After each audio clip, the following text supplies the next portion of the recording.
Now, salah satu perkara yang dihujahkan di mahkamah sebentar tadi berkaitan dengan di penghujahan di peringkat akhir kes pembelaan ini ialah berkenaan dengan dapatan Mahkamah Tinggi di akhir kes pendakwaan dulu bahawa kononnya amalan di dalam syarikat 1MDB ini adalah top down approach.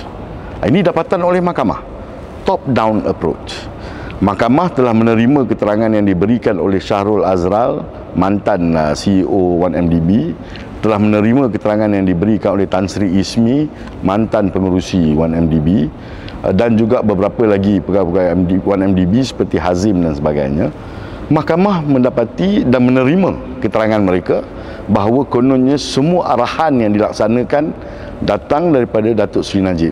Seolah-olah Datuk Seri Najib mempunyai kawalan penuh dan hanya mengarahkan daripada atas ke bawah, top down. Tetapi keterangan yang muncul di peringkat pembelaan menunjukkan sisi yang berbeza kepada tata kelola dan amalan di dalam syarikat 1MDB.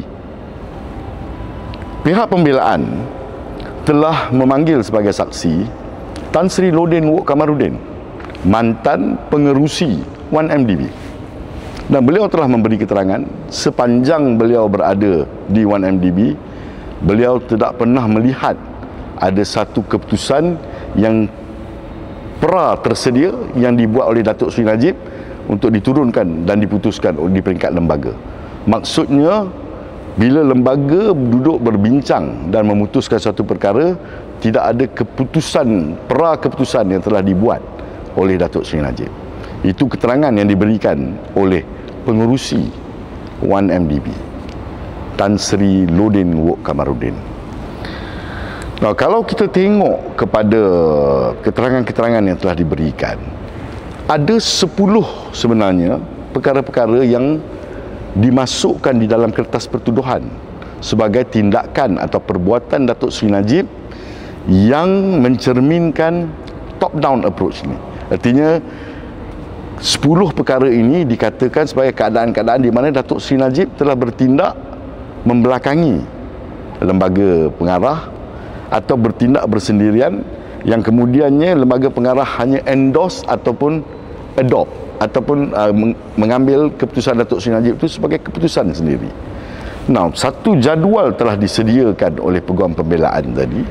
Jadual ini tujuannya adalah untuk menyangkal apa yang telah dihujahkan oleh pihak pendakwaan sebelum ini dan apa yang telah diterima oleh mahkamah ini. Nah, kalau kita tengok, saya bagi beberapa contoh saya rasa yang agak menarik. Perkara pertama yang dikatakan Datuk Seri Najib buat ialah mengemukakan memorandum untuk mendapatkan kelulusan kabinet bagi satu jaminan kerajaan ke atas TIA. Semasa ini belum wujud lagi 1MDB.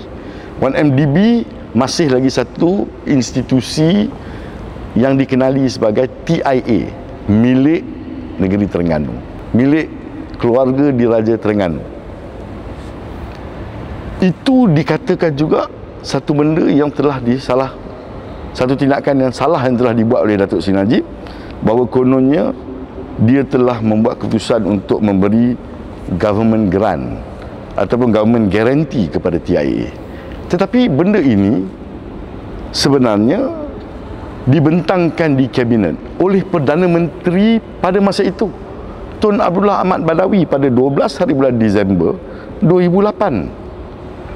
Datuk Seri Najib diarahkan oleh kabinet untuk menyediakan memorandum berkenaan dengan permintaan government guarantee oleh TIA. Perdana Menteri adalah Tun Abdullah Ahmad Badawi pada 12/12/2008.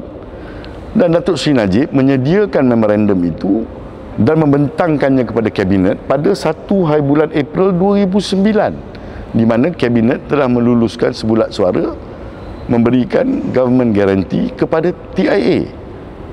Ini berlaku hampir 110 hari selepas Tun Abdullah Ahmad Badawi membentangkan memorandum kepada kabinet, dan 1MDB masih belum wujud. Kemudian yang kedua dikatakan bahawa kerajaan pusat mengambil alih TIA. Ini juga dikatakan salah satu perkara yang telah dilakukan oleh Datuk Seri Najib bersendirian dan membelakangi lembaga pengarah 1MDB. Tetapi ini juga berlaku semasa 1MDB belum lagi wujud. Masih lagi TIA. TIA dipunyai oleh Kebawah Duli Yang Maha Mulia Sultan Terengganu.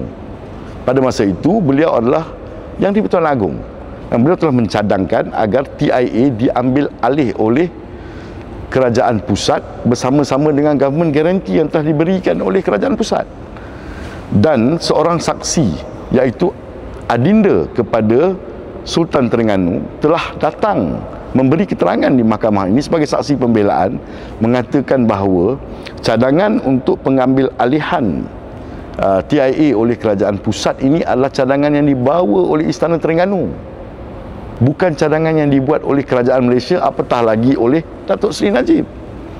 Dan 1MDB pun belum wujud, dia masih lagi TIA. Tidak ada kawalan yang boleh dibuat oleh Datuk Seri Najib ke atas TIA. Tetapi ini dimasukkan juga sebagai salah satu perkara menunjukkan tindakan top down Datuk Seri Najib.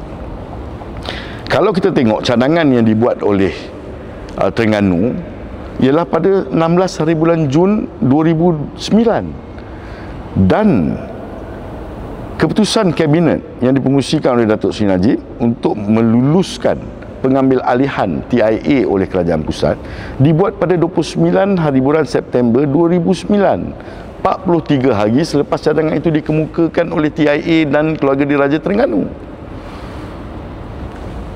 Begitu juga dengan satu lagi contoh yang saya nak bagi, misalnya ialah lembaga pengarah 1MDB meluluskan resolusi, circular resolution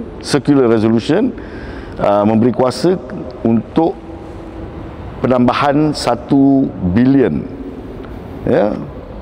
loan di bawah murabaha financing untuk 1MDB Petro Saudi Limited.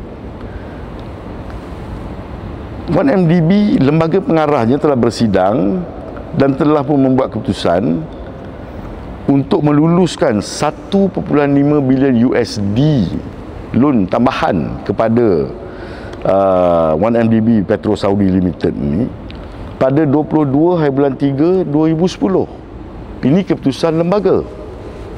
Datuk Seri Najib tidak duduk di dalam mesyuarat lembaga 1MDB.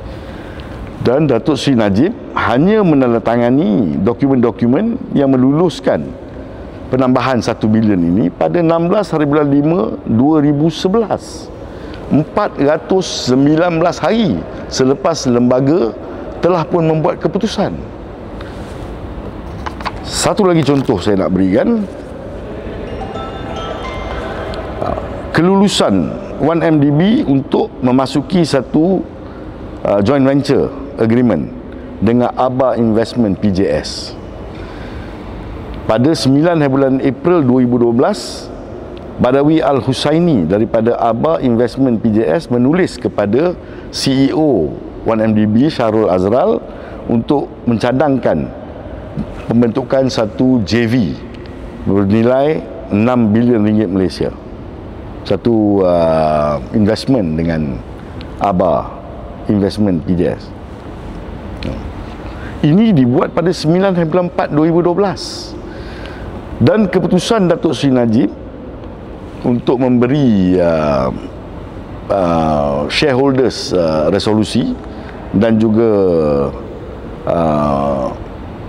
surat kelulusan menteri ialah pada 25 hari bulan Februari 2013. 322 hari daripada perkara yang telah diputus dan dibincangkan oleh lembaga. Jadi bagaimana nak dikatakan adanya top down approach kalau semua keputusan yang dibuat oleh Datuk Seri Najib itu datangnya selepas. Nah, ada satu lagi insiden dalam isu ini berkenaan dengan kelulusan bridging finance sebanyak USD 300 juta daripada Deutsche Bank 1MDB dalam mesyuarat lembaga pengarahnya pada 1993-2012 telah membincangkan dan memutuskan untuk memohon satu bridging loan sebanyak USD 300 juta ni. Ini pada 19/3/2012. Datuk Sri Najib dikatakan telah menandatangani dua dokumen yang memberi kelulusan, iaitu Shareholders Resolution dan juga MR ataupun minit daripada representatif menteri lah. Tetapi dokumen yang ditandatangani oleh Datuk Sri Najib ini tiada. Yang beri keterangan pernah melihat Datuk Sri Najib menandatangani dokumen ini ialah Shahrul Azral, CEO 1MDB pada masa itu, dan Tan Sri Ismi. Dua-duanya kata mereka melihat dokumen itu dan dokumen itu ditandatangani oleh Datuk Sri Najib. Tetapi Tan Sri Lodin Wok Kamarudin yang datang kemudiannya mengatakan bahawa tidak pernah ada SSR ataupun Shareholders Resolution dan Minutes of Representative bagi resolusi 1MDB ini.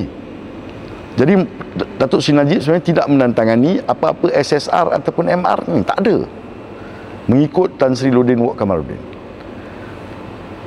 Akhirnya semasa perbicaraan ternyata resolusi ini tidak ada dan tidak boleh dikemukakan oleh pihak pendakwaan. Mahkamah Tinggi sebelum ini memutuskan bahawa walaupun dokumen itu tidak dikemukakan di mahkamah, tetapi daripada keterangan yang diberikan oleh Shahrul Azral dan Tan Sri Ismi, mahkamah yakin bahawa dokumen ini wujud. Nah, bagaimana nak dikatakan dokumen ini wujud? Kerana bila datangnya Tan Sri Lodin Wok Kamarudin menafikan dokumen ini, dan kemudian semasa soal balas Datuk Sri Najib, pihak pendakwaan telah menyatakan secara terbuka kepada mahkamah bahawa mereka tidak ada dokumen ini. Di dalam mahkamah, dokumen yang tidak dikemukakan sangat disangsikan kewujudannya. Bahkan beban untuk membuktikan wujudnya dokumen itu terletak pada pihak pendakwaan. Beban itu pada mulanya mahkamah menerima penjelasan itu bahawa mereka telah melepaskan beban itu dengan memanggil dua orang saksi menyatakan mereka pernah melihat dokumen ini. Tetapi sekarang apabila disangkal oleh Tan Sri Lodin Wok Kamarudin, apabila dokumen itu sendiri telah diakui oleh pihak pendakwaan bahawa mereka tidak punyai dokumen itu, maka kewujudan dokumen ini adalah amat-amat diragukan. Jadi kita tengoklah nanti perkara ini akan dihujah dan diperdebatkan dengan hebat di mahkamah, saya percaya.